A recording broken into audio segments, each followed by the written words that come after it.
On today's video, we'll be taking a look at rarity versus rarity. That's right, Arabian Nights, Legends, and Antiquities will go toe-to-toe, because it turns out not all sets' rarities are equal. Let's take a look.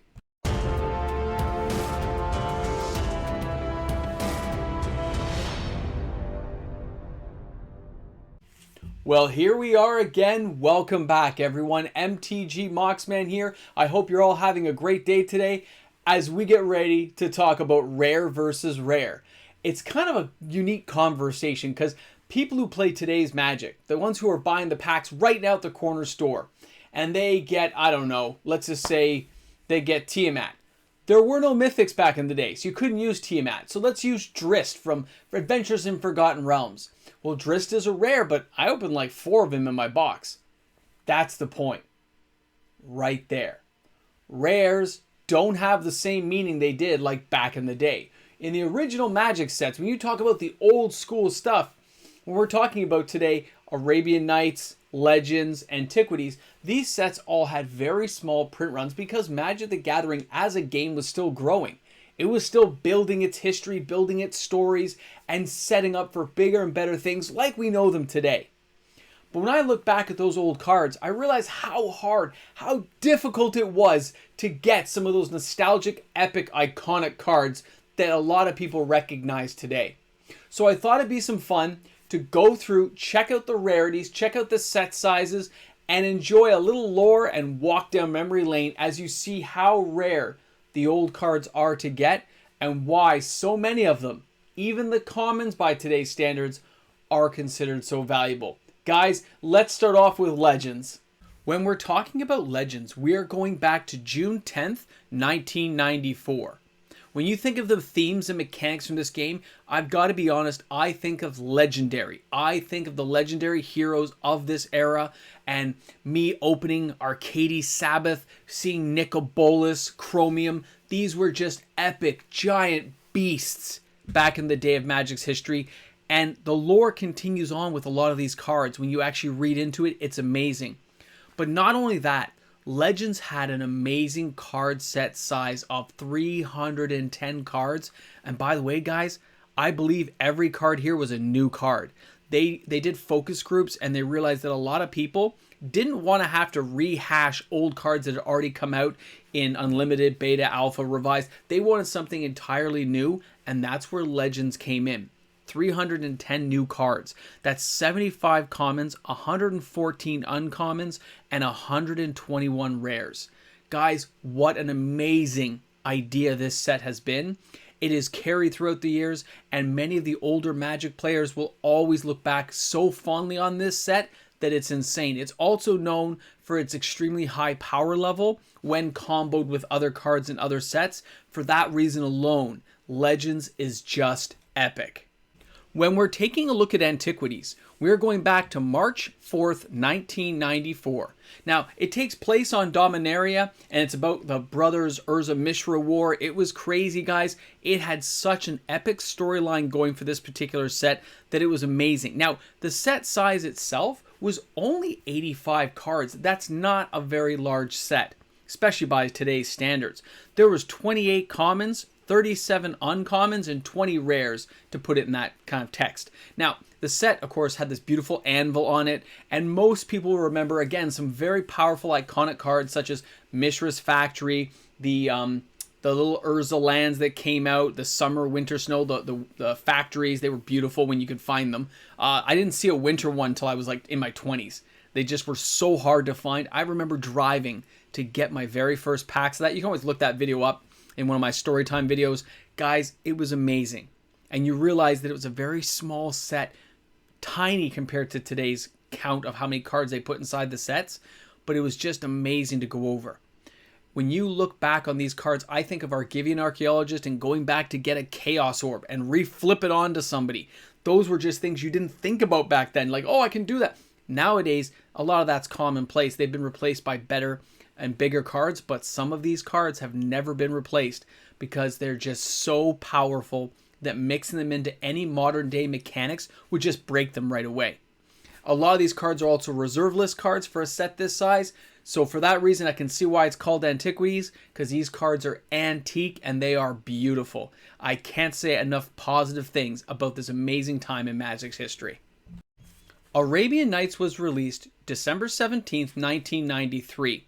It happens on the plain of Arabia, but before that, it was actually based originally on Arabia, China, and other locations you can see from the diagram right there. Now, the coolest thing I remember about this set was Ali from Cairo, because he was a guy who couldn't let you go below 1 life. As long as you could protect him and keep him alive, he stayed around. That Library of Alexandria was just a brutal card to deal with at the beginning of a game when somebody starts drawing extra cards.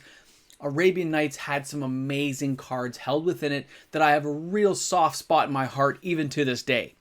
But another thing is, this set was only 78 cards in size, and it didn't have rares. It had 27 commons and 51 uncommons. Now, the uncommons were placed on different places on the sheet, making them effectively a rare, but not the same. Guys, this was one of those kind of sets you really have a good memory of, or you don't remember at all, because it was not widely distributed, and as the first released expansion ever in Magic's history, they probably weren't sure where things were going to go, so it didn't get a heavy print run. And for that reason alone, it just became rare and obscure, and a lot of people never saw the cards. Let's pop back to Legends. What you're seeing here in front of you right now is a sheet that shows all the print runs for Legends back in 1994. So what you're seeing here is all the print runs, but what most importantly I want to show everyone is look at a certain number you'll keep seeing pop up. And that is 19,300. That's how they printed the rares. This set was so big that when they started breaking it down from rares to uncommons to commons, there really is the exact same number for any of the actual rares within the set. There are 19,300 rares for anything in Legends that's a rare card. So Neither Void, 19,300. Aiden Oakenshield, 19,300. You see where I'm going with it? Bartel Runax, 19,300. Other cards will have variation. Common cards have around the 424,000 mark. Look how evenly spread it is. The uncommons have 57,900. You can see how they broke the set down. And when we go to page number 2, and of course you guys can take a look at this later and really break it down for yourself to decide how you're looking at it, but at least you'll have a good print to see what you're looking at. When you look at all these cards, you see the 19,300 or the 57,900 or the 424,000. That's common, uncommon, and rare. But it's evenly distributed. And when you're looking at Legends, you're understanding this was a 15-card booster pack, whereas the other sets were 8-card booster packs, and that is Arabian Nights and Antiquities. They were both 8-card booster packs. But Legends went the full boat and said, hey, we're going to give you 15 cards. So yes, the commons are quite large in print run, and the uncommons get pretty small pretty fast, and the rares are downright tiny. So when you start seeing how few rares there are in this set, you realize that there's only 19,300 Tabernacle at Pendlevale.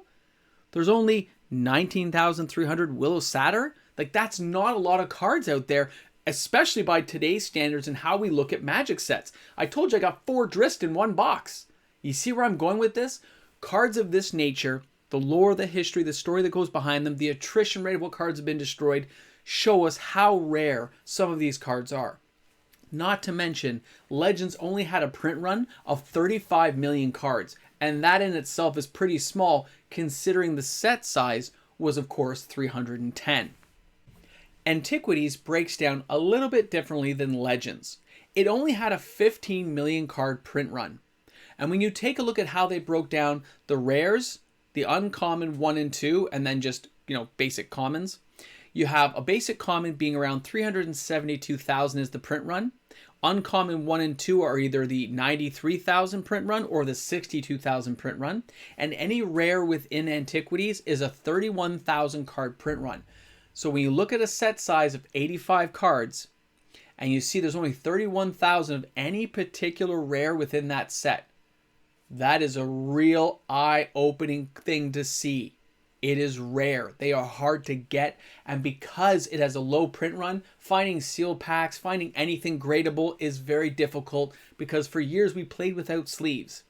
Now, going forward, I think these kind of sets will continue to rise in value, and you can see why. it'll have a certain collectability that other sets nowadays just can't have because the set sizes are so much smaller than what we produce nowadays.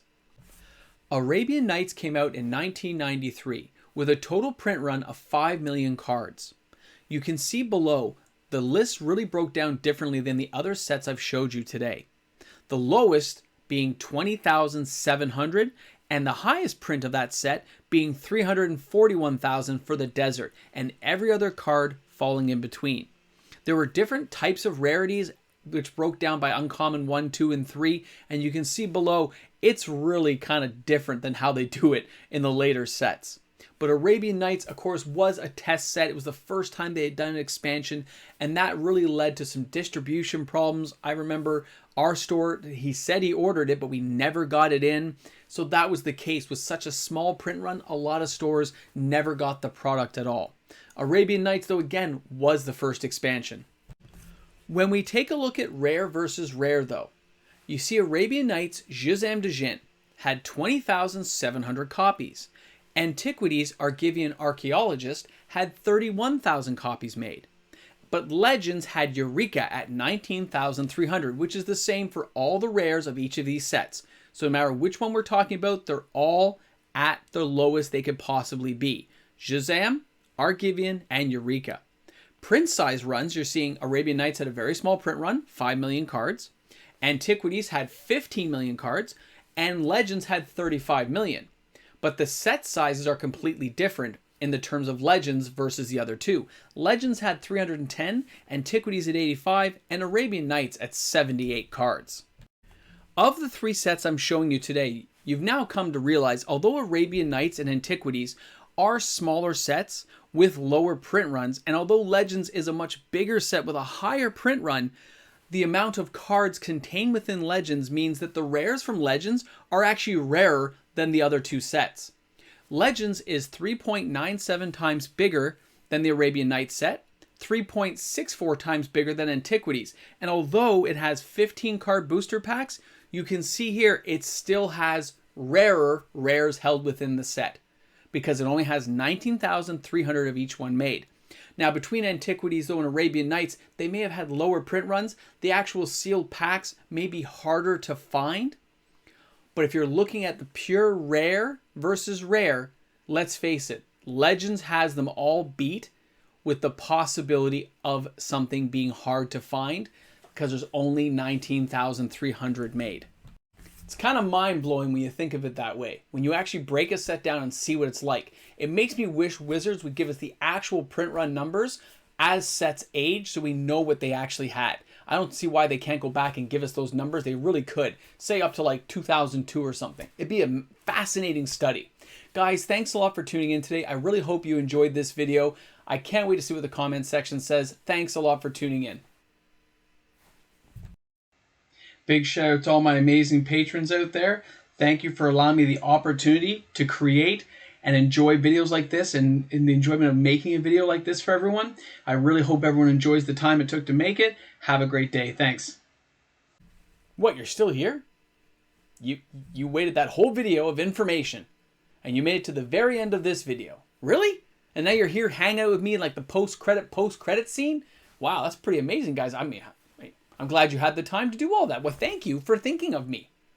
Let's hope this video can crack 500 views because that'd be nice. It would. Let's see. All right, guys, have a great one, man. I really hope it gets past 500. You never know with videos like this. Time will tell.